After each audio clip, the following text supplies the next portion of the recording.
আমাদের অনন্য স্টোরি সকল প্রকার পার্ট গল্প দেখতে আমাদের চ্যানেলটি সাবস্ক্রাইব করে পাশে থাকা বেল আইকনটিতে ক্লিক করে অল নোটিফিকেশন অন করে দিন। খান চাচা। রবিন চাচা নিল এক চুমুক দিয়েই বলল, ভালো বানাইছো তো। মৃদু হাসলো। রাগান্বিতা বলল, আপনার পছন্দ হয়েছে চাচা? রবিন চাচা আরেক চুমুক দিয়ে বলল, অনেক। রাগান্বিতা মুচকি হাসল। রবিন পুরোটা শেষ করে দ্রুত নিজের কাজে মনোযোগ দিল। কতক্ষণ যেতে না যেতেই তার ভীষণ ঘুম পেল। রাগান্বিতা প্রশ্ন করল, আপনার ঘুম পাচ্ছে চাচা? ঢুলছেন যে? রবিন রাগান্বিতার দিকে তাকিয়ে বলল, কেমন জানি লাগতেছে। কাল রাতে কি চাচি ঠিকভাবে ঘুমোতে দেয়নি চাচা? চাচা হেসে ফেললেন, বললেন, তুমি না কি যে কও, কাল তো আমি যাওনের আগে বউ ঘুমাই পড়ছে। ও আচ্ছা চাচা, আপনি এক কাজ করুন, নিজের ওই কক্ষে গিয়ে কিছুক্ষণ ঘুমিয়ে নিন, আমি বাকি কাজ করে দিচ্ছি। রবিন চাচা শুনলেন তার অসম্ভব ঘুম পাচ্ছে। চাচা ঢুলতে ঢুলতে তার কক্ষে গেলেন। রাগান্বিতা ঠায় দাঁড়িয়ে রইল। এগুলো কি করছে? অন্যায় করছে, তবুও উপায় নেই। ওই জায়গাটার কৌতূহল কিছুতেই কাটতে পারছে না রাগান্বিতা। চাচা যাওয়ার মিনিট 10 যেতেই রাগান্বিতা ছুটে গেল রবিন চাচার কক্ষে। গিয়ে দেখলো আধমরা হয়ে শুয়ে আছে পালঙ্কে। রাগান্বিতা এগিয়ে গেল, বুক পকেট থেকে চাবিটা বের করলো, সঙ্গে বলল, আমায় ক্ষমা করে দিয়েন চাচা। কথাটা বলেই চাবিটা নিয়ে দ্রুত বাহিরে বেরিয়ে আসলো রাগান্বিতা। তার বুক কাঁপছে, হাত কাঁপছে, অস্থিরতায় চারপাশ বুঝি ধেয়ে যাচ্ছে। ট্রেনে বসে আছে ইমতিয়াজ, চোখে মুখে ক্রোধের প্রতিচ্ছবি। আর যাই ঘটুক, হতাশা শেষ করে বাড়ি ফিরবে ইমতিয়াজ। ইমতিয়াজ চোখ বন্ধ করে ফেলল। সঙ্গে সঙ্গে ভেসে আসলো একটা মেয়ের প্রতিচ্ছবি। বিষের শিশি পড়ে রইল নিচে, পাশেই নিথর হয়ে পড়ে থাকা সে ভয়ানক দৃশ্য, যে দৃশ্য ইমতিয়াজের পুরো জীবনের সবচেয়ে ভয়ানক দৃশ্য ছিল। ইমতিয়াজ চোখ খুলে ফেলল, বলল, আজই তো শেষ দিন, আমি আর কারো জীবন নষ্ট হতে দিব না। পাষাণ মানুষের জন্য কখনো ফুলের মতো মানুষদের জন্ম হয় না, আজও হবে না। ইমতিয়াজ চেয়ে রইল বাইরে। একটু একটু করে সে ছুটে যাচ্ছে গন্তব্যের দিকে। প্রতিহিংসার আগুন বুঝি আজই শেষ হবে। ডালপালায় ভর্তি সেই জায়গাটায় দাঁড়িয়ে আছে রাগান্বিতা। কেমন যেন লাগছে, কোনো ভয়ানক কিছু দেখে ফেলবে না তো? আচমকায় একটা কাক কা কা করে উঠল। রাগান্বিতা আরও কেঁপে উঠল। সে আশেপাশে তাকালো, না, দূর দূরান্তে কেউ নেই। রাগান্বিতা জোরে নিঃশ্বাস ফেলল। সে মোটেও ভীতু নয়, তবে কেন যেন আজ ভীষণ ভীতু হচ্ছে। রাগান্বিতা নিচে বসলো, ডালপালা সরালো, সেই দরজাটা নজরে আসলো। রাগান্বিতা কাঁপা কাঁপা হাতে চাবি দিয়ে দরজাটা খুলল। সঙ্গে সঙ্গে ভেতরে থাকা কালা আধর বুঝি ধেয়ে আসলো। রাগান্বিতা বেশি না ভেবেই আস্তে আস্তে সুড়ঙ্গের ভেতর ঢুকলো। ঘুটঘুটে অন্ধকার মিলল প্রথমে। রাগান্বিতা ধীরে ধীরে সিঁড়ি বেয়ে নামলো। কতটুকু নামতেই দেখলো দুধারে মশালে আগুন জ্বালানো। রাগান্বিতা সাহস নিয়ে একটা মশাল হাতে নিল। সুড়ঙ্গের দুয়ার আটকে দিল, তবে তালা দিল না। রাগান্বিতার শাড়ির আঁচল দিয়ে তার নাক মুখের ঘাম মুছতে মুছতে নিচে নামলো। বেশ গভীরে এই জায়গাটা। রাগান্বিতা সিঁড়ি বেয়ে অনেক দূরে নামলো। হঠাৎ দেখতে পেল বিশাল এক কক্ষ। তার চারপাশে শুধু হেরিকেন জ্বলছে, সঙ্গে দেয়ালে মশাল। কিছুটা গুপ্তধন লুকিয়ে রাখার মতো জায়গা। রাগান্বিতা পুরো কক্ষে চোখ বুলালো, কিচ্ছু নেই, পুরোটা ফাঁকা। হঠাৎই নজর গেল তার থেকে অনেক দূরে, একদম কর্নারে একটা টেবিল আর চেয়ারের দিকে। রাগান্বিতা একটু একটু করে সেই টেবিলের কাছে গেল। এই ফাঁকা ঘরে রবিন চাচা আর ইমতিয়াজ কি করে? রাগান্বিতা টেবিলের কাছে গিয়ে কিছু পুরনো খাতা আর কাগজপত্র ছাড়া কিছুই দেখছে না। রাগান্বিতা হতাশ হলো। সে কি খামোখায় ভুলভাল ভাবছিল? আচমকায় কোত্থেকে যেন একটা কবুতর আসলো কক্ষে। রাগান্বিতা ভয়ঙ্করভাবে চমকে উঠল এতে।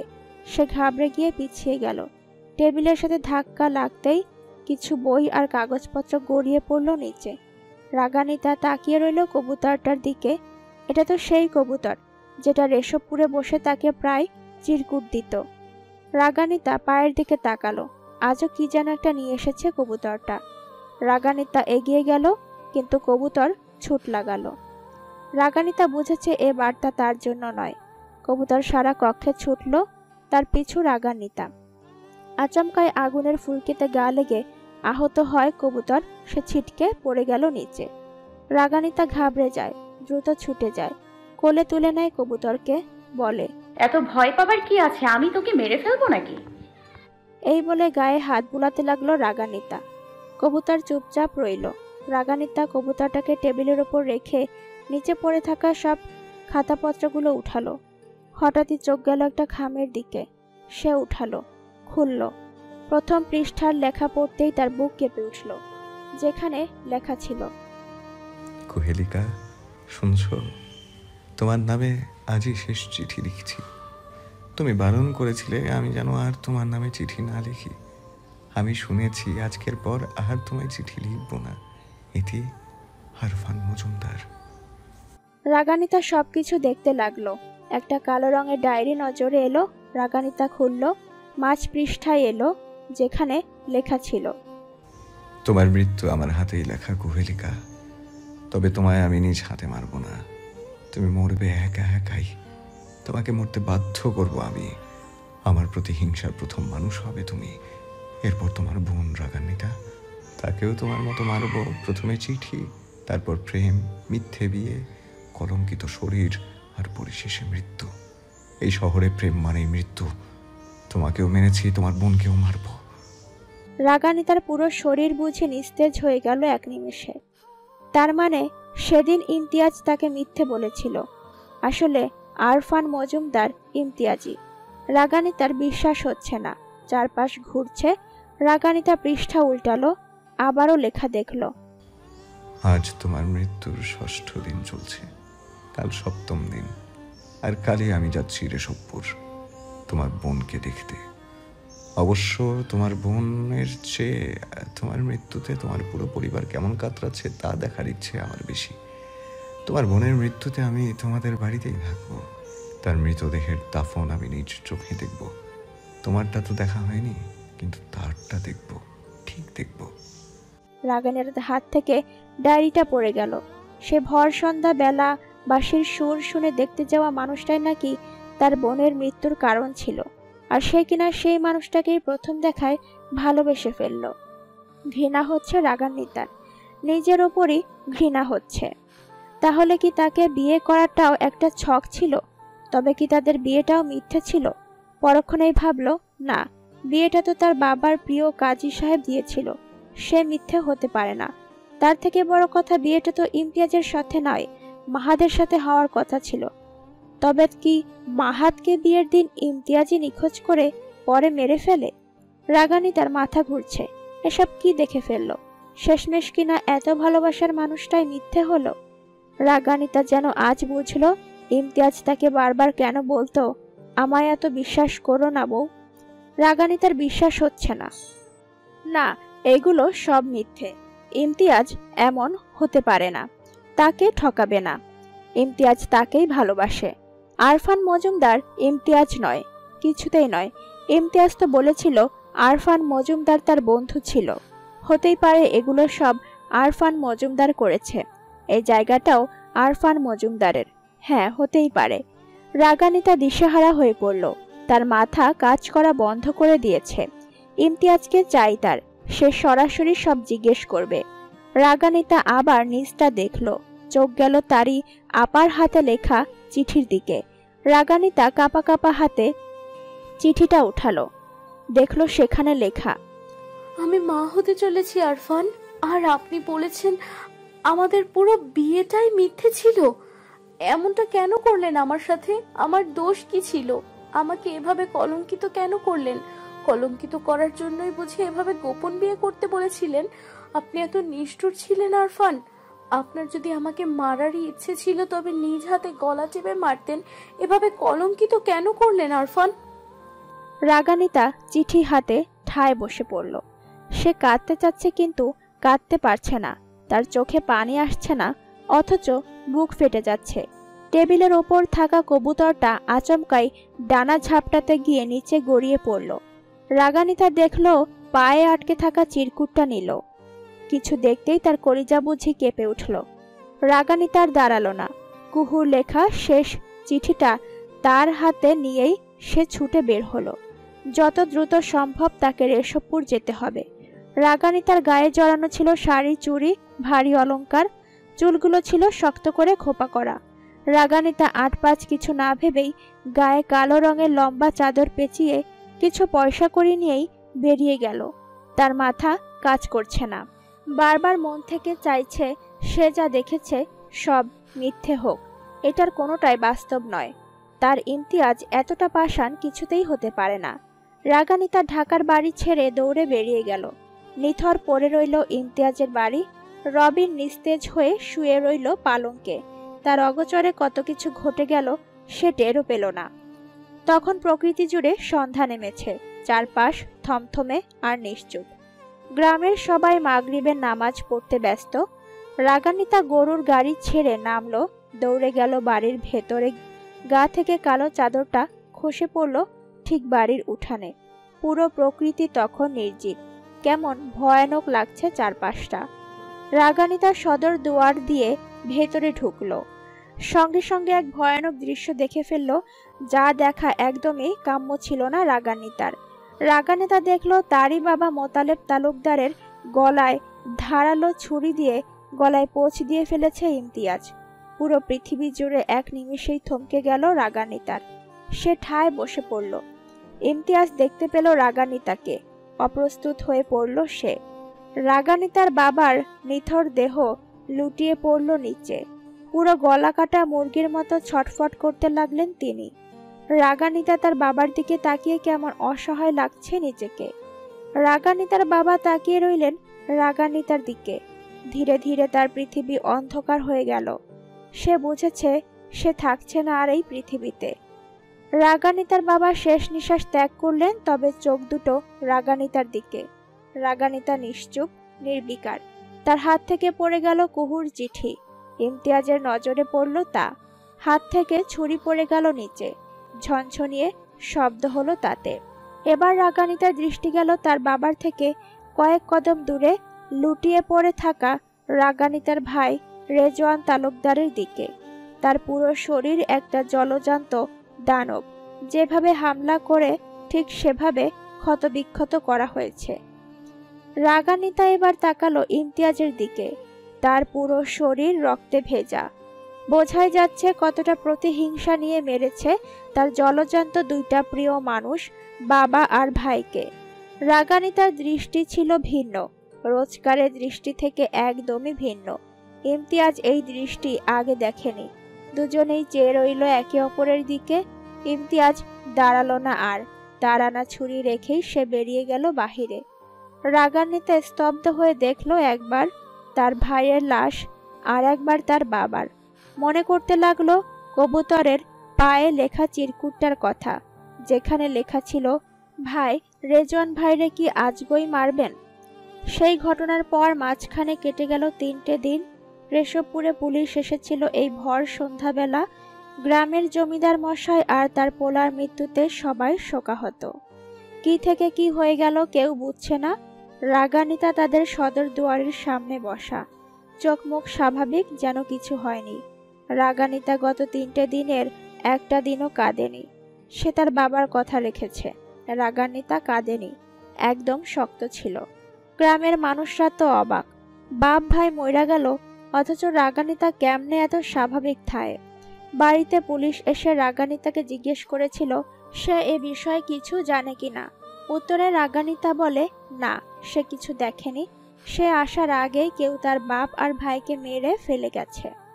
অবাক করার একটা বিষয় হলো রাগানিতা ইমতিয়াজের ফেলে যাওয়া সেই ছুরিটাও লুকিয়ে ফেলে। এরপর কেটে গেল 3টে দিন। স্তব্ধ হয়ে বসে আছে রাগানিতা, ক্রোধ আর প্রতিহিংসায় চোখ দুটো জর্জরিত। রাগানিতা ভেবে ফেলেছে সে খুন করবে। যে ছুরি দিয়ে ইমতিয়াজ তার বাবার ভাইকে মেরেছে, সেই ছুরি দিয়েই সে খুন করবে ইমতিয়াজকে। রামু পাশে দাঁড়িয়ে রাগানিতার, চোখ বেয়ে পড়ছে তার নোনা পানি। এগুলো কি ঘটে গেল তাদের সাথে ভাবতেই কষ্টে বুক ফেটে যাচ্ছে রামুর। রামু রাগানিতার পাশে বসলো, চোখ মুছতে মুছতে বলল, এগুলো কি ঘটতে গেল আপা? এখন কি হইব আমাগো? রাগান্বিতা তাকালো রামুর মুখের দিকে, বলল, কেঁদো না, সব ঠিক হয়ে যাবে। রামু তাও থামলো না, তার কান্না পাচ্ছে খুব। এত কষ্ট বোধহয় জীবনেও পায়নি রামু।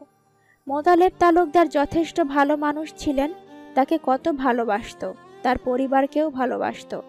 অথচ সেই মানুষটাকেই কেউ কিনা নৃশংসভাবে হত্যা করলো। কে করলো? কেমন ঘৃণ্য কাজ! রামু রাগান্বিতার দিকে তাকিয়ে বলল, ইমতিয়াজ ভাই তো আইলো না আফা, উনি কি জানে নাই এখানের ঘটনা? রাগান্বিতা শান্ত স্বরে বলল, হয়তো জানেনি, জানলে নিশ্চয় আসতো। তুমি একটা চিঠি লিখতা আফা। রাগান্বিতা জবাব দেয় না, কেমন এক দৃষ্টি নিয়ে তাকায়, হেসে হেসে বলে, আবার চিঠি? তুমি কি জানো রামু, এই চিঠি কতটা ভয়ঙ্কর? রামু চরমভাবে অবাক হলো রাগান্বিতার কথা শুনে, বলল, চিঠিতে আবার কি ভয়ঙ্কর আফা? রাগান্বিতা আবারও হাসে, বলে, আছে ভয়ঙ্কর কিছু, তুমি বুঝবা না। আচ্ছা শোনো, কাল সকালে আমি চলে যাব, তুমি কি এই বাড়িতে থাকবা? রামু ভয়ে ভয়ে বলে, আমার খুব ভয় লাগতাছে আফা। তাইলে থাকার দরকার নেই, তুমিও কাল বাড়ি চলে যাও। আর এই বাড়ির কি হইব? কিছু হবে না, আমি থাকবো এখানে। তুমি থাকবা কেমনে? পরে বলবো।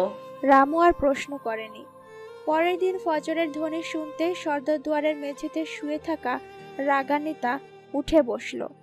গত 3 দিন রাত্রির যাবৎ সে মেঝেতেই ঘুমিয়েছে। রামু কতবার ঘরের ভেতর গিয়ে ঘুমাতে বলল, কিন্তু রাগান্বিতা শুনল না। রাগান্বিতা দ্রুত কলপারে গেল, চোখে মুখে পানি দিল। গায়ের সব অলংকার বাড়ির এখানে ওখানে পড়ে আছে, তবে রামু সব গুছিয়ে রেখেছে। রাগান্বিতা ফজরের নামাজ পড়ল।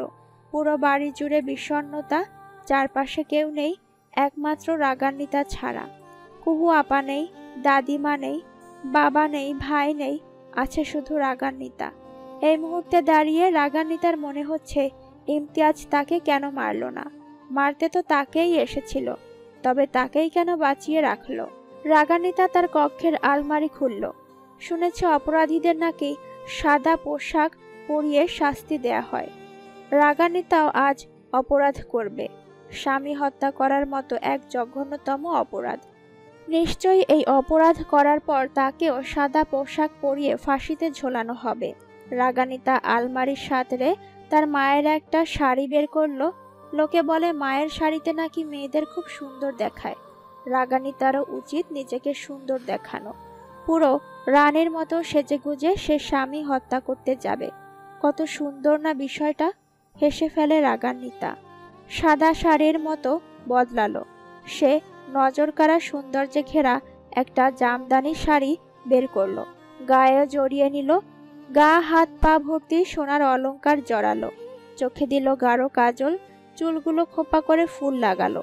যে কোনো পুরুষ রাগান্বিতার রূপ দেখে এক নিমেষেই ঘায়েল হয়ে যেতে পারে, তেমন সাজলো রাগান্বিতা। রামু দেখল রাগান্বিতার সে ভয়ঙ্কর সাজ, তার বুকটা ধক করে উঠল। রাগান্বিতা এগুলো কি করছে? বাপ ভাইয়ের মৃত্যুর শোকে পাগল হয়েছে গেল নাকি? সে ছুটে বেরিয়ে গেল। তার ভয় হচ্ছে রাগান্বিতার এহেম কাণ্ড দেখে।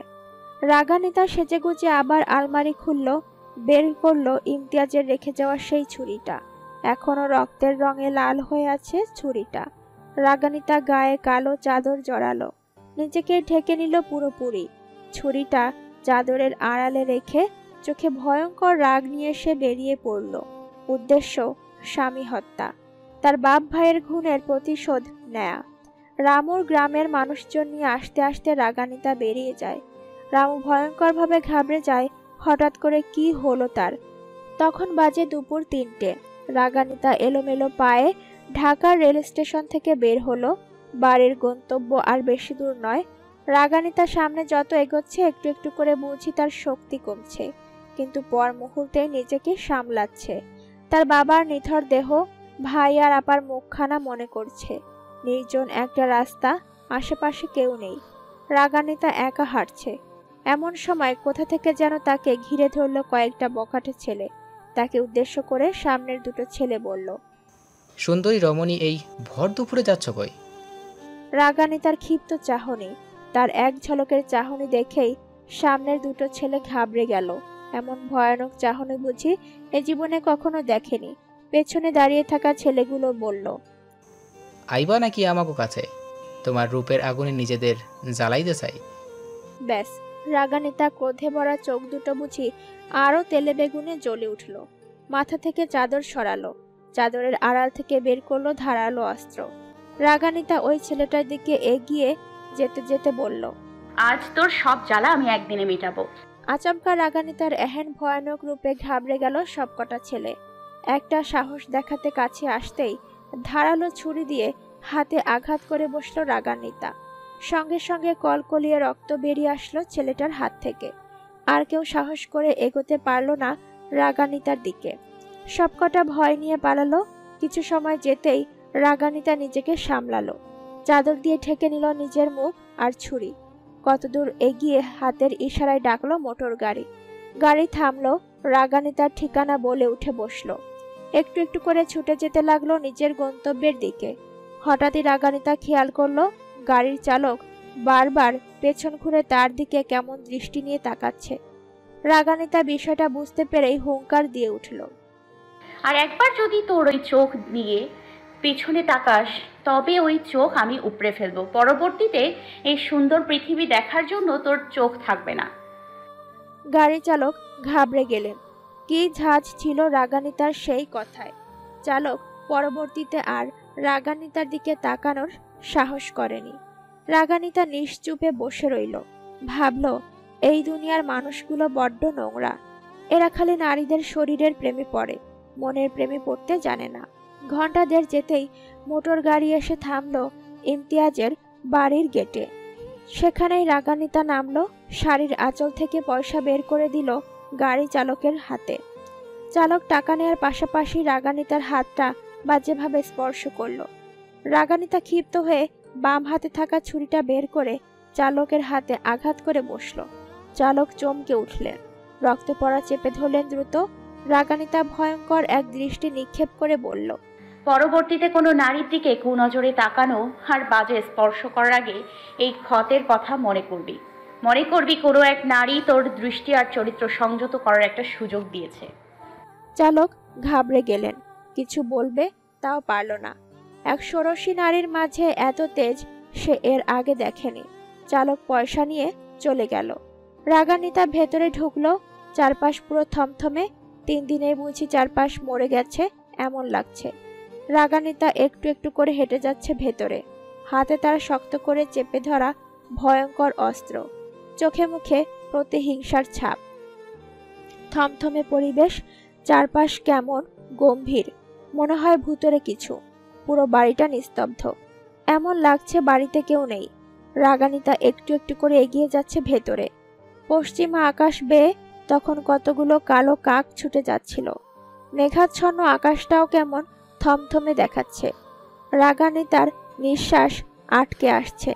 সে যতটা সাহস নিয়ে বাড়ির গেট পর্যন্ত এসেছিল ঠিক ততটাই দুর্বল হয়ে হাঁটছে।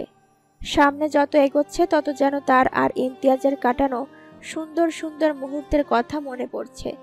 তার মনে হচ্ছে সে যা দেখেছে, যা পড়েছে সব মিথ্যে, একটাও বাস্তব নয়। বুকের ভেতর মোচড় দিয়ে উঠল, কি নিদারুণ যন্ত্রণা হচ্ছে। রাগান্বিতা দুর্বল হলো, তার হাত পা অবশ হয়ে আসছে। কিন্তু রাগান্বিতা দমল না, নিজেকে প্রস্তুত করলো, যা ভেবে এসেছে তাই করবে।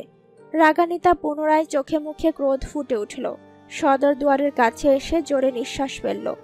রাগান্বিতা সদর দুয়ার ধাক্কা মারবে তার আগেই বাহির থেকে এক ভারী বাতাস এসে দরজা খুলে দিল। রাগান্বিতা অবাক হলো, বাড়ির দরজা খোলা কেন? ভেতরে কি কেউ নেই? রাগান্বিতা তার বাম পাটা আগে দিয়ে ভেতরে প্রবেশ করলো। পুরো বাড়ির নিচটা ফাঁকা, কেমন ছমছমে পরিবেশ। রাগান্বিতা উপরে উঠে গেল। তাদের কক্ষ দেখল না। ইমতিয়াজ বা রবিন চাচা কেউ নেই। তবে কি ইমতিয়াজ পালিয়েছে? হঠাৎই প্রথম দিনের সেই তালাবদ্ধ কক্ষ থেকে কিসের যেন শব্দ আসলো। রাগান্বিতা কৌতূহলী সেই কক্ষের দুয়ারের কাছে গেল। এবারও একই ঘটনা ঘটল। রাগান্বিতা দুয়ারের বাড়ি দেওয়ার আগেই সেটা খুলে গেল। রাগান্বিতা হাতে অস্ত্র নিয়ে কক্ষে পা রাখল। গায়ে চাদর নিচে ফেলে এসেছে। রাগান্বিতা কক্ষের দুয়ার খুলতেই দেখল কক্ষের একদম সোজাসুজি তারই চোখের সামনে টেবিলের সাথে পিঠ ঠেকিয়ে বসে আছে ইমতিয়াজ। এলোমেলো মুখ, অগোছালো চোখ, কেমন ক্লান্তিকর শরীর। ইমতিয়াজকে দেখেই বুকের ভেতরটা ছ্যাদ করে উঠল রাগান্বিতার। তার আবারও মন চাচ্ছে তার সাথে ঘটে যাওয়া গত 3টে দিনের ঘটনা সব মিথ্যে হোক, নয়তো স্বপ্ন হোক। এমন বিচ্ছিরি স্বপ্ন রাগান্বিতা কখনোই দেখতে চাইবে না। রাগান্বিতার মায়া মায়া নিয়ে ভেতরে পা রাখবে, এরই মাঝে সামনে ভেসে আসলো তার আপার মুখ। সে মা হতে চলেছিল, ইমতিয়াজ সেই সন্তানের বাবা। বিচ্ছিরি বিষয়। ভেতর কাঁপলো রাগান্বিতার। না, এটা অন্তত মিথ্যে হোক, আরফান অন্য কেউ হোক, তাকে হিনা ইমতিয়াজ অন্য কাউকে ছুঁয়েছে ভাবলেই এই ছুরি দিয়েই নিজের কলিজা কেটে ফেলতে ইচ্ছে করছে রাগান্বিতার। রাগান্বিতা আবার নিঃশ্বাস ফেলল, অস্ত্র হাতে পা রাখলো ভেতরে। সঙ্গে সঙ্গে ভেসে আসলো বাবার সেই নিথর দেহ, ভাইয়ের সেই ভয়ানকভাবে আঘাতপ্রাপ্ত শরীরটা। রাগান্বিতা এবার সংযত হলো, শক্ত করে ছুরিটা চেপে ধরল। রাগে মাথার রগ ফুলে যাচ্ছে। তার ইচ্ছে হলো ইমতিয়াজকে কোনো কথা বলার সুযোগ না দিয়েই সোজা তার বুকে আঘাত করা। রাগান্বিতা এগিয়ে গেল ইমতিয়াজের দিকে। ইমতিয়াজ তখনও একইভাবে বসা, সে এখনো তাকায়নি রাগান্বিতার দিকে। রাগান্বিতা এতে খানিকটা অবাক হলো। ইমতিয়াজ কি টের পায়নি সে এসেছে? রাগান্বিতা যখন ইমতিয়াজের থেকে 1 হাত দূরে, তখন ইমতিয়াজ তাকালো রাগান্বিতার দিকে। ইমতিয়াজের দৃষ্টি দেখতেই থমকে গেল রাগান্বিতা। কেমন মায়া ভরা ওই মুখে। ইমতিয়াজ স্বাভাবিক কণ্ঠে বলল, আমি জানতাম তুমি আজ আসবে, আমায় খুন করার জন্য হলেও তুমি আসবে। রাগান্বিতা কি বলবে বুঝতে পারছে না। ইমতিয়াজ দ্বিধাহীন বলে, কোথায় আঘাত করবে বলো তো, গলায় নাকি বুকে? আমি চাইবো তুমি ঠিক আমার এই বাম পাশের বুকের মধ্যখানে আঘাত করো। রাগান্বিতার হাত কেঁপে উঠল ইমতিয়াজের কথা শুনে, কিন্তু নিজেকে সামলালো। চোখে মুখে পাষাণের ছাপ এনে ধারালো ছুরিটা ইমতিয়াজের গলা বরাবর রেখে বলল, কথার তালে ভোলাচ্ছে। ইমতিয়াজ হাসে। কি নিদারুণ দেখায় সে হাসি। বলে, তোমার রূপ বলছে আজ আমার ধ্বংস নিশ্চিত। রাগান্বিতা বিষম খায়, কিছু বলতে পারে না। ইমতিয়াজের পাশে ছিল রাজকীয় একটা তলোয়ার। এটা কারো বুকে একবার ঢুকিয়ে দিলেই সে শেষ। ইমতিয়াজ তার পাশেই থাকা সেই বিশাল তলোয়ারটা রাগান্বিতার দিকে দিয়ে বলে, ছুরি নয়, তুমি এটা দিয়ে আঘাত করো, আমি কিচ্ছু মনে করব না। রাগান্বিতার রুহুটা বুঝি কেঁপে উঠল এতে। সে তাকিয়ে রইল ইমতিয়াজের দিকে। ইমতিয়াজ আবার বলল, কি হলো, ধরো। তোমার ভাইকে যে অস্ত্র দিয়ে মেরেছি সেই অস্ত্র আমার গায়ে ছোঁয়াবে না, এইটা ধরো। বলে রাগান্বিতার হাত থেকে ছুরিটা নিয়ে তার তলোয়ারটা দিল। রাগান্বিতা নিল। এবার ইমতিয়াজ আবার বলল, এবার মারো। আপনার কি ভয় হচ্ছে না? কিসের ভয়? এমনটা যে হতো এটা আমি বোধহয় জানতাম, তবে এত দ্রুত যায়নি। এবার মারো তো, কথা বেশি হয়ে গেলে মায়া বেড়ে যাবে। রাগান্বিতা মৃদু হাসে। তলোয়ারটা ইমতিয়াজের ডান দিকের বুকে তাক করে বলল, আপনার কি মনে হচ্ছে আমি আপনাকে খুন করতে পারবো না? ইমতিয়াজ আবার হাসে। নিজের হাত দিয়ে তলোয়ারটা মুখটা ডান দিকের বুক থেকে বাম দিকে দিয়ে বলে, তোমার কি মনে আছে বউ, তোমায় সেদিন প্রেমনগর যাওয়ার পথে আমি বলেছিলাম, তুমি কি মানবে একদিন তুমি আমায় খুন করতে চাইবে? রাগান্বিতার শরীর কাঁপছে। ইমতিয়াজ আরো বলে, তোমার মনে আছে তুমি সেদিন চোখে মুখে বিস্ময়ের ছায়া নিয়ে কি বলেছিলে? রাগান্বিতা নিরুত্তর। ইমতিয়াজ বলে, আমি বলছি তুমি বলেছিলে আমি আপনাকে কেন খুন করতে চাইবো? আপনাকে খুন করার আগে যেন আমি ঝলসে যাই। সঙ্গে সঙ্গে রাগান্বিতার হাত থেকে তলোয়ার পড়ে গেল। ইমতিয়াজ চেয়ে রইল তার পানে। রাগান্বিতা স্তব্ধ হয়ে বসে পড়ল ইমতিয়াজের সামনে। চোখে পানি চলে এসেছে তার। রাগান্বিতা ছলছল দৃষ্টি নিয়ে বলল, এমনটা কেন করলেন ইমতিয়াজ? ইমতিয়াজের বিস্মিত চেহারা, থমথমে মুখ, কণ্ঠস্বরে অস্থিরতা। সে বলল, আমি বাধ্য ছিলাম। কিসের বাধ্যতা? তোমায় বলতে বাধ্য রই আমি। শেষটা তো এমন হওয়ার কথা ছিল না। তুমি আমার অগোচরে আমার তৈরি পাতাল কক্ষে গিয়ে ভুল করেছো। আবার একটু ভালো কেন বাসলেন না ইমতিয়াজ? তোমায় ভালো না বাসলে আজ কুহুর বাসার লাশটা তোমার থাকতো। তড়িৎ বুকটা কেঁপে উঠল রাগান্বিতার। কত সহজে কথাটা বলে দিল ইমতিয়াজ। ইমতিয়াজ মাথা নুয়ে নীরব শব্দে শুধালো। আবার হৃদয় ছিঁড়ে বললে, তুমি যদি বিশ্বাস করো আমি তোমায় ভালোবাসি, তবে আমি তাই করতে রাজি। রাগানিতা স্তব্ধ বনে গেল। ধীরে ধীরে নিজেকে সামলালো, চোখের পানি মুছতে মুছতে বলল, আমি সব ভুলে যাব ইমতিয়াজ। আপনি হিনা আমি নিজেকে কল্পনা করতে পারি না। বিশ্বাস করুন, আমি সব ভুলে যাব। আপনি আমার বাবা ভাইকে কেন মেরেছেন কোনোদিন প্রশ্ন করব না, কোনোদিন জানতেও চাইব না এর কারণ। আমি আপনাই নিয়ে বাঁচতে চাই।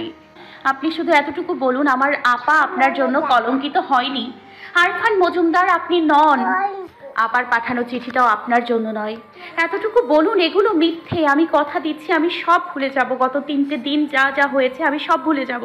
আমি ভুলে যাব আমার রেশব পরে কেউ ছিল। শুধু আপার বিষয়টা মিথ্যে হোক, আমার আপা ফুলের মতো পবিত্র ছিল। আপনি একবার মুখ ফুটে বলুন, বউ এটা মিথ্যে। কুহু আমার জন্য মরেনি, কলঙ্কিত আমার জন্য হয়নি। ইমতিয়াজ নিরুত্তর।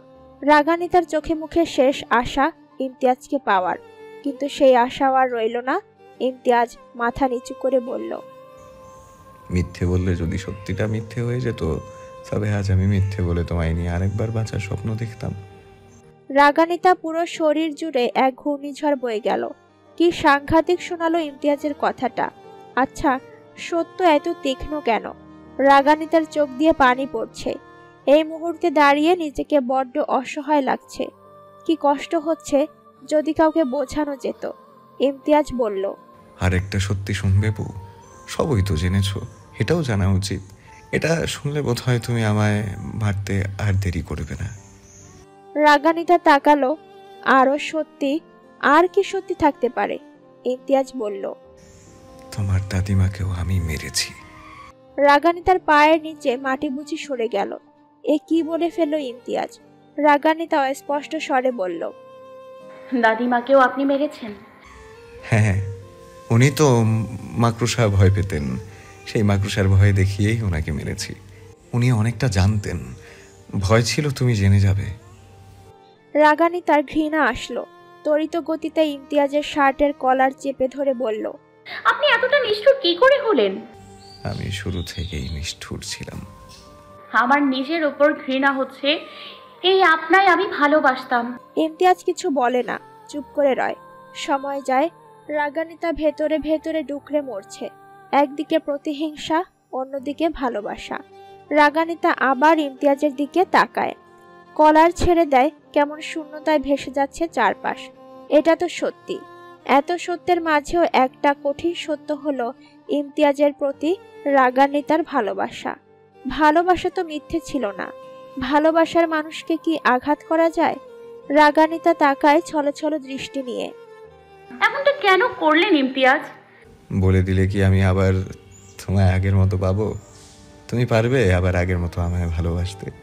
যখনই তুমি আমার কাছাকাছি আসবে, তখনই তোমার বাবা আর ভাইয়ের মুখটার কথা মনে পড়বে।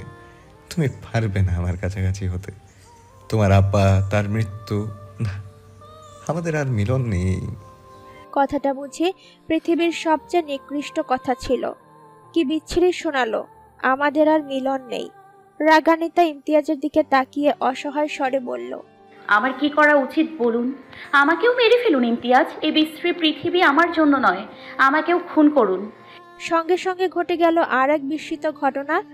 রাগানিতার পাশে থাকা তলোয়ারটা উঠিয়েই নিজের বুকের ভেতর তলোয়ার ঢুকিয়ে দিল ইমতিয়াজ। ইমতিয়াজের আকস্মিক কাণ্ডে রাগানিতার রুহু কেঁপে উঠল। এ কি করে বসলো ইমতিয়াজ? ইমতিয়াজের মুখ দিয়ে কলকলিয়ে রক্ত বেরিয়ে আসলো। রাগানিতা দিশে হয়ে পড়ল। এটা কি করলো ইমতিয়াজ? রাগানিতা সব ভুলে ছুটে গেল ইমতিয়াজের কাছে। ইমতিয়াজের মাথাটা বুকে চেপে ধরল। চারপাশ কেমন ঘুরছে।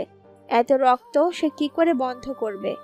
রাগানিতা অগোছালো স্বরে বলল, এটা কি করলেন আপনি?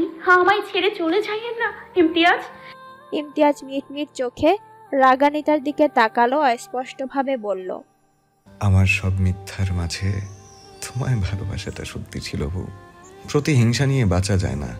গত 7টা মাস এই যন্ত্রণা আমায় কুড়ে কুড়ে খেয়েছে। আমি চাই না তুমিও সেই যন্ত্রণা সহ্য করো। আমার এই জীবনে বিশাল একটা আফসোস রয়ে গেল বউ। তুমি আমার হয়েও আমার হইলা না। ব্যাস, আর কিছু শোনা গেল না। ইমতিয়াজ নামক নিষ্ঠুর মানুষটা আর রইল না। রাগানিতা থ মেরে বসে রইল। আচমকা কি ঘটে গেল? তার চারপাশ ঘুরছে, ইমতিয়াজ আর নেই। তাকে বউ বউ বলে ডাকা মানুষটা আর নেই। পুরো কক্ষে রক্তে ভরপুর। রাগানিতার শরীর, শাড়ি সব ইমতিয়াজের রক্তে টইটুম্বুর। রাগানিতা পাথর হয়ে গেল। তাদের শেষটা এমন কেন হলো? সে তো এমনটা চায়নি। কেন হলো এমনটা?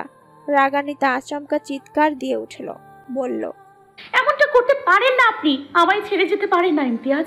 আমি আপনার ভীষণ রকম ভালোবাসি। কেন হলো এমনটা? কেন করলেন এমনটা?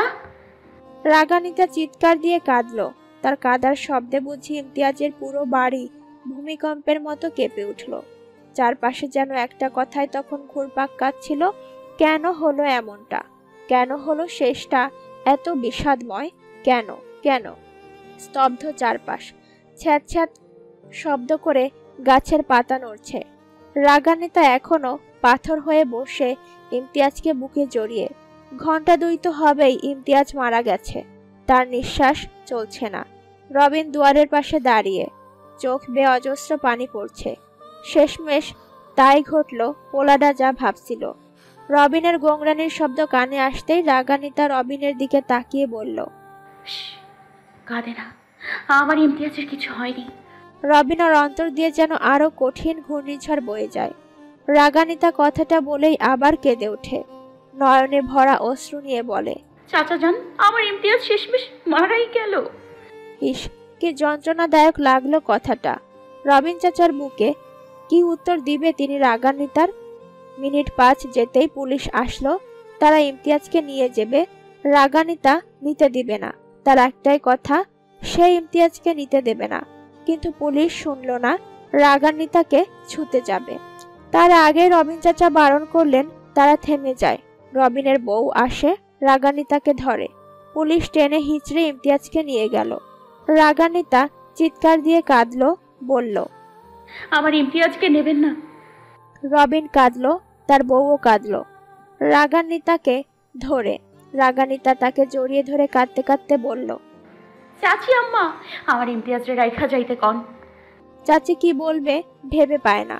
সময় গড়ায় ইমতিয়াজ চলে যায়। হঠাৎই বাতাসের ধাক্কায় টেবিলের ওপর থেকে একটা চিরকুট পড়ে, যেখানে লেখা ছিল, আমি তোমাকে খুন করতে এসে নিজেই খুন হয়ে গেলাম বউ। রাগানিতা চিরকুট জড়িয়ে ধরে কাঁদে নিরালায়। উঠে দাঁড়ায়। টেবিলের কাছে অনেকক্ষণ দাঁড়িয়ে থাকে। চাচা চাচি তখন নিচে। রাগানিতা ভাবে, কাঁদছে কেন? তার তো কাঁদার কথা নয়। গত 3টে দিন সে নিজেকে বুঝিয়েছে যাই হোক না কেন সে কাঁদবে না, অথচ সে কিনা পাগলের মতো কাঁদছে।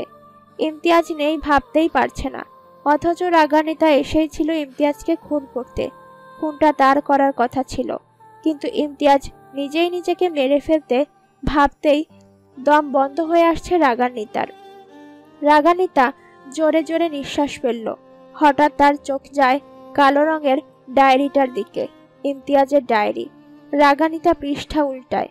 একদম শেষের পৃষ্ঠায় লেখা থাকে, তোমার যত কৌতূহল, যত যা জানার ইচ্ছে সব আমি পাতাল সেই কক্ষে রেখে যাচ্ছি। সময় করে পড়ে নিও কেমন। এবারের মতো বিদায় বউ। তবে আমি চাইবো আমাদের আবার দেখা হোক। ভুল করে হলেও আমাদের আর একবার দেখা হোক। এ জন্মে না হোক, পর জন্মে। আমি জানি এ চাওয়ার কোনো অর্থ নেই, তবুও আমি চাইলাম। পাবো না জেনেও চাওয়ার মাঝে একটা শান্তি আছে। আমি সেই শান্তি নিয়ে গেলাম। তুমি খুব ভালো থেকো। এতে তোমার নিষ্ঠুর এক প্রেমিক পুরুষ, ইমতিয়াজ শিকদার। রাগানিতে ইমতিয়াজের ডায়েরিটা বুকে জড়িয়ে ধরে কেঁদে উঠল। তার আপন বলতে কেউ রইল না এ জীবনে। তবে কি রইল তার? কেউ না। নিশিরাত, গা ছমছমে পরিবেশ। ইমতিয়াজের পুরো বাড়িটা তখন নির্জীব। ইমতিয়াজ নেই, আর আসবেও না। রাগানিতার আর অপেক্ষা করতে করতে ঘুমিয়ে যাবে না। কেউ ঘুম থেকে জাগিয়ে বলবে না, বউ ওঠো, দ্রুত খাবে জলদি। হঠাৎই রাগানিতার কি যেন মনে পড়ল। ইমতিয়াজ তাকে সেদিন খাবার খাইয়ে দেওয়ার রাতে কি যেন বলেছিল। একটু চিন্তা করতেই মনে পড়ল রাগানিতার। ইমতিয়াজ তাকে বলেছিল, শোনো না বউ, কাল তোমায় একটা উপহার দেব, বিশেষ উপহার। কিন্তু সেই কাল তো আর এলো না। কি দিতে চেয়েছিল ইমতিয়াজ? রাগানিতা উঠে দাঁড়ালো। নিজেকে কেমন যেন লাগছে। তার শরীরে এখনো ইমতিয়াজের গায়ের রক্ত মাখানো। রাগান্বিতা এলোমেলো পায়ে হেঁটে গেল বাইরে। গায়ের গহনাগাটি সব এলোমেলো ভাবে পড়ে রইল নিচে। খোপা চুল খুলে গেছিল, চাচি কোনো রকমে বেনুনি করে দিয়েছে। রাগান্বিতা এলোমেলো ভাবে চলল। সদর দরজা খুলল। চাচি দেখল রাগান্বিতাকে। তিনি জিজ্ঞেস করলেন। রাগান্বিতা এক নির্বিকার চোখে তাকায় চাচির দিকে, তবে কিছু বলে না, নিজ মনে চলে যায়। চাচির বুকটা দক করে ওঠে। সেই মিষ্টি স্বভাবের রূপসী মেয়েটা কেমন হয়ে গেল। বড্ড মায়া লাগছে চাচির। তিনি শাড়ির আঁচল মুখে চেপে কাঁদলেন। রাগান্বিতা হাঁটতে হাঁটতে চলে আসে সেই পাতাল কক্ষের দুয়ারের কাছে। এই কক্ষই যেন তার পুরো জীবনটা তছনছ করে দিল। কিন্তু কি করার, সত্য তো সত্যই, আজ নয় কাল তা প্রকাশ পেতই। কতকাল আর লুকিয়ে রাখত ইমতিয়াজ। জোরে নিঃশ্বাস ছাড়ল। রাগান্বিতার আন্দাজ অনুযায়ী এই কক্ষ এখন খোলা। রাগান্বিতা নিচে বসে ডালপালা সরালো। ভাবা অনুযায়ী ছোট দুয়ারটা খোলাই পেল। টেনে খুলল দুয়ার। বেশি কিছু না ভেবেই ঢুকে পড়ল ভেতরে। একটুও ভয় লাগছে না রাগান্বিতার। সে সেদিনের মতো একটা মশাল হাতে ভেতরে ঢুকলো। অনুভূতি শূন্য, তবে জানার কৌতূহল অনেক। সেও তো জানতে চায় কেন ইমতিয়াজ এত কিছু করলো। রাগান্বিতা সুড়ঙ্গের নিচে নেমেই বিশাল সেই কক্ষ আবার চোখ বুলালো। আজও চারপাশে আগুন জ্বলছে, নিভু নিভু আগুন। রাগান্বিতা পুরো জায়গাটাকে উপেক্ষা করে ছুটে গেল টেবিলের কাছে। খোঁজার প্রয়োজন পড়েনি আর। টেবিলের ওপরেই দুটো সাদা খামে ছিল দুটো চিঠি, যার একটার উপরে লেখা ছিল প্রেমপত্র, অন্যটা ফাঁকা, কিছু লেখা নেই। রাগান্বিতা বুঝে ফাঁকাটাতেই সব রহস্য লেখা। রাগান্বিতা কাঁপা কাঁপা হাতে সেই খামটাই হাতে নেয় আগে। স্তব্ধ হয়ে চেয়ারে বসে হাতের মশাল রেখে টেবিলের পাশেই লোহা দিয়ে একটা দেয়ালের সাথে আটকে রাখা চক্রের মতো একটা জিনিসে, নামটা ঠিক জানা নেই। রাগান্বিতা কাঁপা কাঁপা হাতে খাম থেকে চিঠিটা বের করলো। বড় বড় পুরো দুটো পৃষ্ঠায় এপিটোপিট করে লেখা। বোঝাই যাচ্ছে অনেক বড় কাহিনী। রাগান্বিতা পড়া শুরু করে, যেখানে প্রথমেই লেখা ছিল, কোথা থেকে কি শুরু করব বুঝতে পারছি না। শুরু থেকে শুরু করলেই বোধহয় ঠিক হবে। এটাকে ছোটখাটো জীবনের গল্পও বলা যায়। এক নিষ্ঠুর প্রেমিক পুরুষের গল্প। তার জন্মই হয়েছিল বোধহয় নিষ্ঠুরতার জন্য। তোমার কি মনে আছে রাগান্বিতা, সেদিন রাতে আমি তোমায় একটা গল্প বলেছিলাম, এক রাজা আর তার দুই রানীর গল্প। সেই গল্পের শেষে আমি তোমায় বলেছিলাম রাজার ছেলে পালিয়ে আসে, শুরু করে একার জীবন। কিন্তু সেই গল্পের শেষটা সত্যি ছিল না। রাজার ছেলে ফিরে তো আসে, কিন্তু সঙ্গে নিয়ে আসে একটি মেয়ে আর দুটো খুনের বোঝা। রাজা সেই দ্বিতীয় স্ত্রীর কন্যা, তার নাম ছিল মৃন্ময়ী। আমি ওরে ডাকতাম মিনু বলে। আমার সৎ বোন ছিল। সৎ বোন হলেও একটা আশ্চর্যের বিষয় হলো, মৃন্ময়ী আমায় ভালোবাসতো আপন ভাইয়ের মতো, সম্মান করতো বড় ভাইয়ের মতো। আমাকে যখন প্রায় রাতে খেতে দেয়া হতো না, ও লুকিয়ে লুকিয়ে নিয়ে আসতো আমার জন্য খাবার। প্রায় রাতে বায়না করতো, ভাইয়া আমায় তোমার কোলে করে রাতে চাঁদ দেখাবে। আমি দেখাতাম। এমন অনেক রাত গেছে, বাড়ির সবাইকে লুকিয়ে আমরা রাতের আধারে বাইরে ঘুরতে গেছি। কত শত আনন্দ করেছি, জীবন চলছিল। বাবার লাঞ্ছনা, সৎ মায়ের অত্যাচার, এর ওর কথা, মার ক্ষুধার যন্ত্রণা। তবে দিন শেষে বোনটার ভালোবাসা ছিল আমার একমাত্র বেঁচে থাকার কারণ। সবই ঠিক ছিল। হঠাৎ এক রাতে বোনটা হন্তদন্ত হয়ে কক্ষে এসে বলল, ভাইয়া ওঠো, আর ঘুমানোর প্রয়োজন নেই। তুমি এক্ষুনি এখান থেকে দূরে কোথাও পালিয়ে যাবে। আমি হতভম্ব হয়ে যাই বোনের সেই কথা শুনে। আমি ভীতু স্বরে বলি, কেন, কি হয়েছে মিনু? ও ভয়ার্থ চেহারা নিয়ে তখন বলে, এত কথা না বলে ভাইয়া যা বলছি তাই করো। কিন্তু আমি জামু কই? মিনু কি যেন ভাবে। তারপর আমাকে নিয়ে যায় ওর কক্ষে। আমাকে লুকিয়ে রাখে ওর পালঙ্কের নিচে। আমি 3 দিন ছিলাম ওর পালঙ্কের নিচে লুকিয়ে। সেই 3 দিন সবাই খুঁজে আমাকে, কিন্তু পায় না। কারণ কেউ ভাবতেও পারেনি আমি মিনুর কক্ষে থাকতে পারি। সবাই ভেবে নেয় আমি পালিয়ে গেছি। পরে শুনেছিলাম সেদিন রাতে নাকি আমারই বাপ আর তার দ্বিতীয় বউ ফোন দিয়ে আটে আমায় খুন করার। আর তা আড়াল থেকে শুনে ফেলে মিনু। 3 দিন পর মিনু বলে আমায় এক ভয়ঙ্কর কথা। বলে, শান্তি মতো বাঁচতে হলে খুন করতে হবে ভাইয়া। তুমি খুন করবা তোমার বাপরে, আর আমি খুন করব আমার আম্মারে। এরা দুজনেই খারাপ। সেই 14 বছর বয়সী এক কন্যার মুখে এমন কথা শুনে আমি তো বিমোহিত। আমি খুব ঘাবড়ে যাই এতে। ও নিজের মাকে খুন করার কথা বলে। মিনু বয়সে ছোট হলেও তোমার মতো জেদি আর ন্যায়বান ছিল। অন্যায়ের সাথে কখনো আপোষ করতো না। ও সব শুনে ওর নানা আর ওর মা কিভাবে আমার মাকে ঠকিয়ে আমার বাবাকে বিয়ে করে, তার সাথে আমার মায়ের করা অন্যায় সব জানে। আর একটা কথা জানো, আমার আম্মা আত্মহত্যা করেনি, তার খাবারে বিষ মিশিয়ে খুন করে আমার সৎমা। এটাও আমি মিনুর মুখ থেকেই শুনি। এই কথা শোনার পরই অজানা শক্তি পাই। সেই রাতেই বাবার রাজকীয় তলোয়ার দিয়ে খুন করে ফেলি বাবাকে। সে ছিল আমার জীবনের প্রথম খুন। আর মিনু খুন করে একসাথে ওর মাকে। আমরা দুজন সেই রাতেই কিছু সোনা গয়না টাকা পয়সা নিয়ে পাড়ি জমাই ঢাকাতে। কি করব, কোথায় থাকবো কিচ্ছু জানি না। কিন্তু ছোট বোনটা আমায় সাহস দেয়, সঙ্গে বলে, আজ থেকে আমরা খুব ভালো থাকবো ভাইয়া, তুমি আর কখনো কষ্ট পাবে না। আজ থেকে তুমি মুক্ত, আমরা ভালো থাকবো একসাথে, আর কোনো দুঃখ আমাদের ছুঁতে পারবে না। এখান থেকেই মন নিয়েছিল আমাদের জীবন। আমরা ঢাকায় এসে বাঁচার চেষ্টা করি, কখনো গাছের নিচে, কখনো বসতি ঘরে, কখনো ফুটপাতে। এমন কোনো কাজ নেই যা আমি করিনি। সোনা গয়না আনলেও সেগুলো বিক্রি করার সাহস হয়নি। কে কি ভেবে বসে, এটাও মিনুর কথা ছিল। ছোট্ট ছিল, মানুষ কিভাবে নিত, চুরি করে এনেছি এসব ভেবে না আবার জেলে ভরে দেয়। ধীরে ধীরে ঠিক হলো সবটা। ছোট বোনটাকে স্কুলে ভর্তি করি। ও পড়াশোনাতেও খুব ভালো ছিল। আমি পড়াশোনা করিনি। আমি সবসময় অশুদ্ধ ভাষায় কথা বলতাম, কিন্তু মিনু আমায় শিখিয়েছে সব সময় শুদ্ধ ভাষায় কথা বলবে ভাইয়া। রোজ রাতে ওকে স্কুলে যা পড়াতো ও সেগুলো আমায় পড়াতো। আমি ভার্সিটি কলেজ কোথাও যাইনি, তবে এসবের পড়াশোনা আমি করেছি আমার বোন আমায় শিখিয়েছে। আমার বোনের ইচ্ছে ছিল সে বড় হয়ে ভালো কিছু করবে, নিজের পায়ে দাঁড়াবে। জীবন চলছিল, শুরুর দিকে বিষাদ থাকলেও পরে সব ঘুঁচে গেল। এর মাঝে দেখা হলো রবিন চাচার সঙ্গে। উনি অত্যন্ত ভালো মানুষ। আজ আমার যা হয়েছে, এত বড় বাড়ি, ব্যবসা বাণিজ্য, সব ওনার জন্য। বাবার মতো স্নেহ করতেন আমায় আর মৃন্ময়ীকে। সব ঠিক ছিল, তবে হঠাৎ এসবের মাঝে ঘটে গেল এক ভয়ানক ঘটনা। আমার বোনের সাথে পরিচয় হয় তোমার ভাই রেজওয়ান তালুকদারের। তারা একই ভার্সিটিতে ছিল। আমার বোন এক ক্লাস নিচে।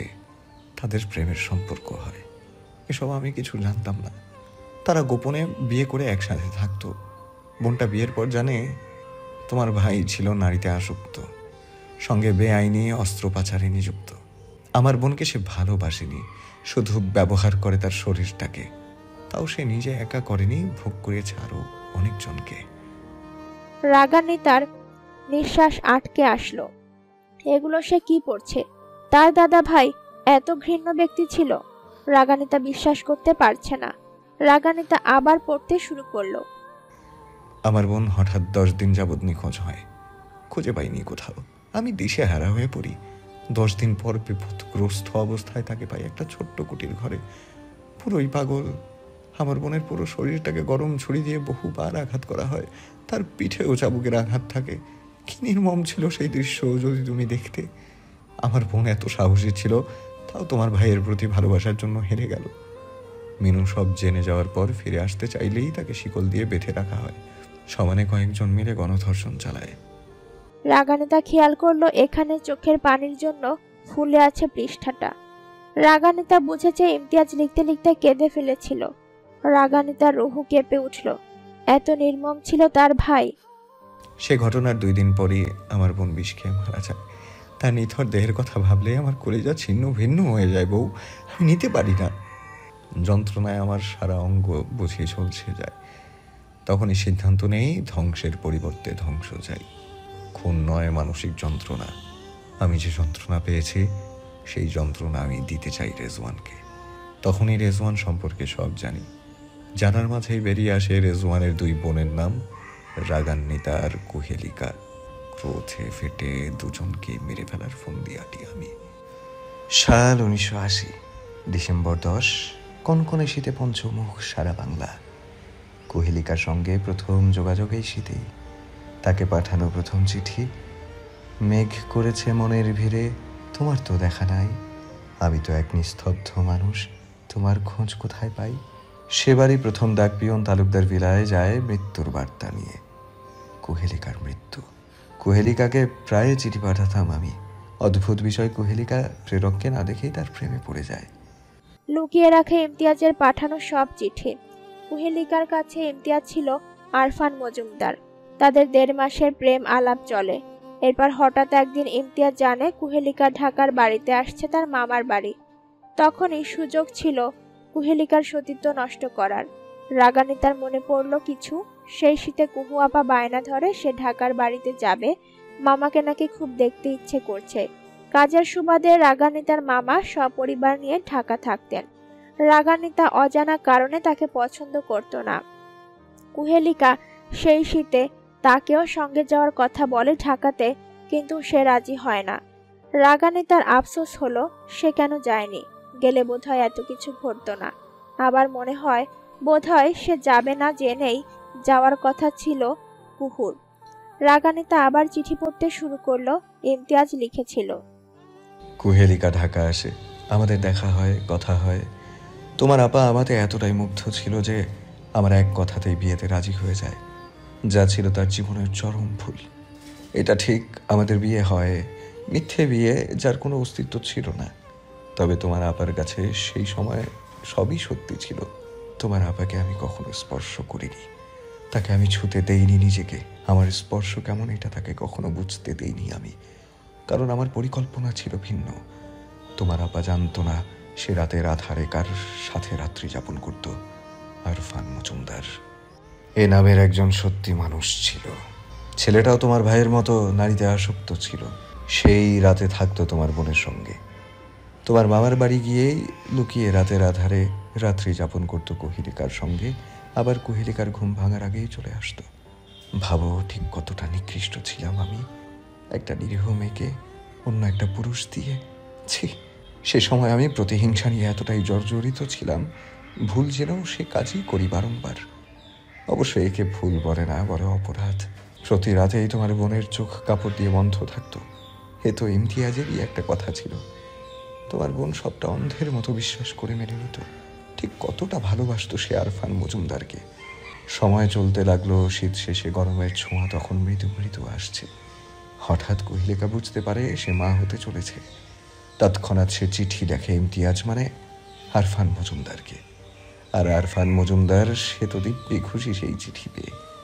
ব্যাস, সেবারই চিঠি লিখে বসে। তাদের সম্পর্ক ছিল মিথ্যে, বিয়েটাও ছিল মিথ্যে। শুধু কুহেলিকার শরীর ভোগ করার জন্য এত কিছু করে আরফান মজুমদার। চিঠি পেয়ে তোমার বোন ভেঙে পড়ে। ওদিকে বাড়িতে তোমার বাবা তার জন্য ছেড়ে দেখছেন। শেষে কোনো উপায় না পেয়ে বিষ খেয়ে আত্মহত্যা করে। কুহেলিকার কাহিনী এখানেই শেষ। তার সাথে রাত্রি যাপন করা আরফান মজুমদারকেও আমি মেরে ফেলি, কারণ প্রমাণ রাখা যাবে না। এরপরই ঘটে গেল আমার জীবনের সবচেয়ে ভয়ানক ঘটনা, প্রেমের মতো ভয়ঙ্কর কিছুতে পা দিয়ে ফেলার ঘটনা। আমার মাঝে মাঝে মনে হয় আমার তোমাকে দেখতে যাওয়াটাই ছিল আমার বিরাট ভুল। তোমার বোন যেমন আমায় না দেখে প্রেমে পড়ে ভুল করেছিল, আমিও তেমন তোমায় দেখতে গিয়ে ভুল করেছিলাম। কল্পনা অনুযায়ী কুহেলিকার মৃত্যুর 7 দিনের মাথাতেই আমি যাই ঋষভপুরে। উদ্দেশ্য একটাই, তালুকদার ভিলার শেষ ধ্বংসটা নিজ চোখে দেখা। সময়টা তখন সন্ধ্যা। আচমকাই তোমাদের বাড়ির সেই গাছতলায় বসে বাঁশি বাজাতে শুরু করি। এটা নিছকই একটা শখ ছিল। আমি বুঝিনি তুমি তখন আসবে। আমি বাঁশি বাজাতে বাজাতে ভাবছিলাম তোমার জন্য আমি কি হব। আরফান মজুমদার তো হওয়া যাবে না, অন্য কিছু হব, তবে ইমতিয়াজ শিকদার নয়। এক যুক্তিযুক্ত সুন্দর নাম খুঁজছিলাম তখন। ঠোঁটে ছিল বাঁশির সুর। ঠিক সেই মুহূর্তেই হঠাৎ কে যেন শক্তপোক্ত কণ্ঠে এসে বলল, কে কে ওখানে? এটা তার প্রথম কথা ছিল, যার উত্তর আমি দেইনি। দ্বিতীয় কথা ছিল, এই ভর সন্ধ্যাবেলায় বাঁশি বাজাচ্ছেন কেন? এবার উত্তর দেই। তার 3 নম্বর প্রশ্নের বেলায় যখন আমি তার দিকে উঠে তাকাই, তুমি বিশ্বাস করবে না বউ, তোমারে দেখিলাম না যেন আমার সর্বনাশ হইয়া গেল। কি অপরূপ সেই রমণী! ডাগর ডাগর গাঢ় কাজলে ঘেরা আখি যুগল, চোখে ভয়ানক তেজ। তার চোখ দেখে মনে হয়েছিল আমি শেষ, আমি নিঃস্ব। তাকে দেখে শুরুতেই ভুল করে বসি। তার কে আপনি প্রশ্নের জবাবে আমি বলে ফেলি নিজের আসল নাম। আমি ইমতিয়াজ, ইমতিয়াজ শিকদার। অথচ কথা ছিল আমি তার কাছে ইমতিয়াজ শিকদার হব না, হব অন্য কিছু। যেখানে শুরুটাতেই ভুল ছিল সেখানে শেষটা কি করে পরিপূর্ণ হতো বলো? তোমায় দেখেই আমি বুঝেছিলাম তুমিই রাগান্বিতা, কারণ তোমায় আমি আগে না দেখলেও তোমার সম্পর্কে অনেকটাই জেনেছিলাম। কল্পনায় কিছু সাজিয়েও ছিলাম, কিন্তু তুমি ছিলে আমার কল্পনারও অধীনে। কুহেলিকাও যথেষ্ট অপরূপ সৌন্দর্যের অধিকারী ছিল, কিন্তু রাগান্বিতার মাঝে যে ভয়ানক এক চাহনি ছিল তা এক নিমিষেই আমার হৃদয় হরণ করে নেবার মতো দৃষ্টি। আমার মাঝে মাঝে মনে হয় তোমার মতো রূপবতী মেয়েদের বুঝিয়ে আমার মতো নিষ্ঠুর মানুষের ধ্বংস করার জন্যই জন্ম হয়। না হলে আমি তো গিয়েছিলাম খুন করতে, নিজে খুন হতে নয়। তবুও নিজেকে সামলেছি।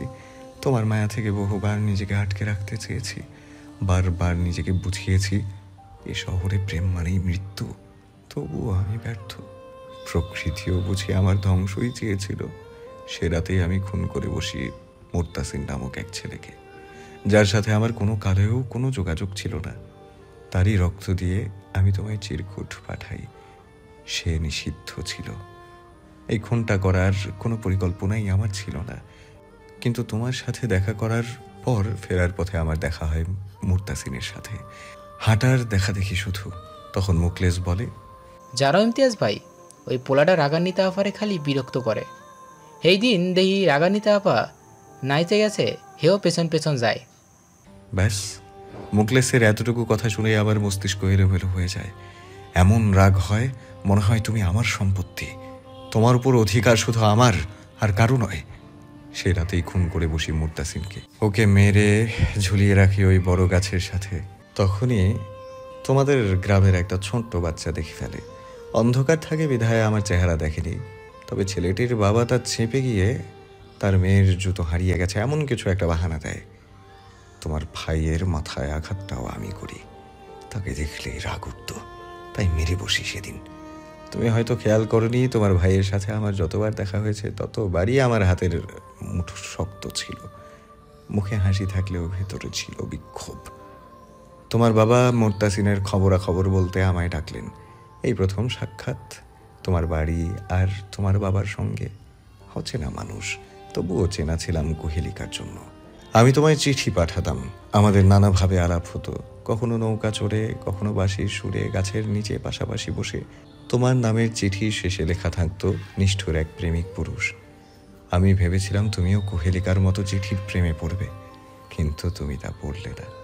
করলে কি, সারা গ্রামবাসীর হাতের লেখা পরীক্ষা করে বসলে। তোমার বাবাও জেনে বসলো চিঠির কথা। তিনি তোমার বিয়ে ঠিক করলেন।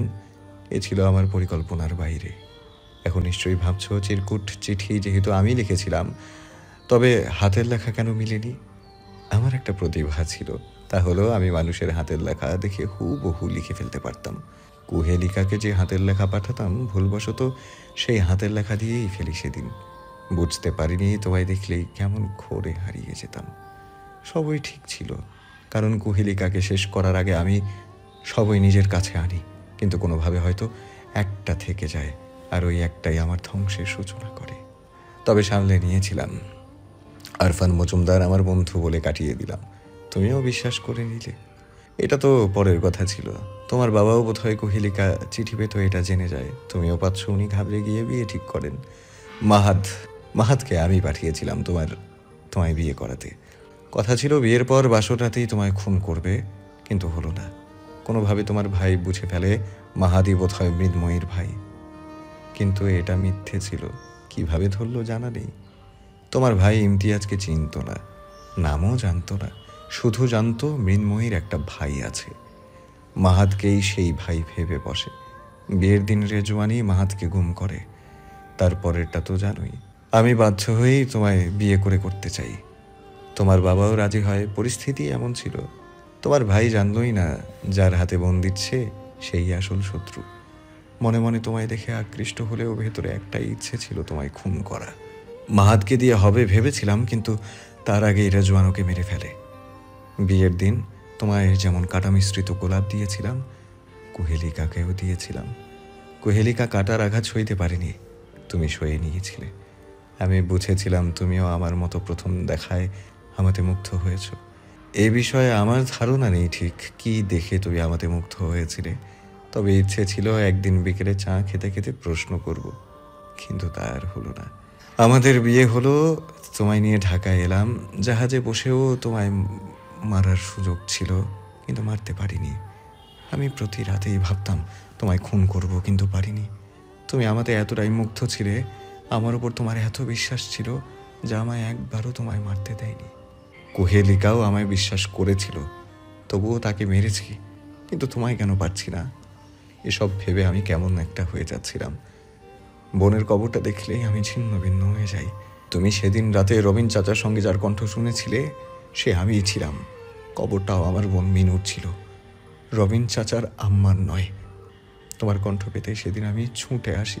তুমি যতক্ষণ রবিন চাচার সঙ্গে কথা বলছিলে সেই সুযোগে আমি বাড়ি আসি। তোমায় খুঁজছিলাম এমন বাহানা দিই। এরপর আমরা রেশব পড়ে গেলাম। তারপর জানলাম দাদিমা নাকি তোমার সেই শাপলার সাজ নিয়ে ভয় পেয়েছিলেন। আমি বুঝেছিলাম উনি বোধহয় কিছু জানেন। কুহেলিকাকে আমি শাপলার অলংকার পাঠিয়েছিলাম। দেখা হয়নি, তবে পাঠিয়েছিলাম। সেজেছিল নিশ্চয়ই, আর দাদিমা দেখেন তা। আমার ভয় হলো তুমি কিছু জেনে যাবে। সে রাতেই আমি দাদিমার কক্ষে কিছু খুঁজবো ভেবেছিলাম, কিন্তু যাওয়ার পথে দেখা হয় রেজওয়ানের বন্ধু মঞ্জুর সাথে। সে কি নিয়ে যেন জঙ্গলের দিকে যাচ্ছে, আমি তার পিছু নেই। তখনই দেখি জঙ্গলের মধ্যে সুরঙ্গের মতো বানিয়ে হাজারো বেআইনি অস্ত্র লুকিয়ে রেখেছে তোমার ভাই। আমি যখন ফিরবো তখনই মঞ্জুর সাথে দেখা হয় আমার। ও ঘাবড়ে যায় আমায় দেখে। দুজনের মধ্যে ধস্তাধস্তি হয়। তখনই ও ভারী কিছু দিয়ে আমার মাথায় আঘাত করে। আমিও তখন কি দিয়ে যেন ওকে মারি। পাশেই নদী ছিল, আমি বুঝতে পারিনি ও পড়ে যায়। আমিও নিচে লুটিয়ে পড়ি। মঞ্জু সাঁতার জানলেও বোধ হয় আমার ওকে আঘাত করার কারণে সাঁতরে তীরে আসতে পারেনি, ও মারা যায়। তোমার ভাই ওর নিখোঁজে বিপাকে পড়ে, কারণ ওর বেআইনি ব্যবসার বেশিরভাগ হিসাব নিকাশ, কোন সুরঙ্গের কোন চাবি সবই জানতো মঞ্জু। তাই ওকে তখন চিন্তিত দেখাতো। বন্ধু হারানোর শোকে নয়, তার ব্যবসা বিপদগ্রস্ত হচ্ছে সেই শোকে। এসব আমি পুলিশকে বলে যাব, ওনারা বেআইনি সব অস্ত্র উদ্ধার করে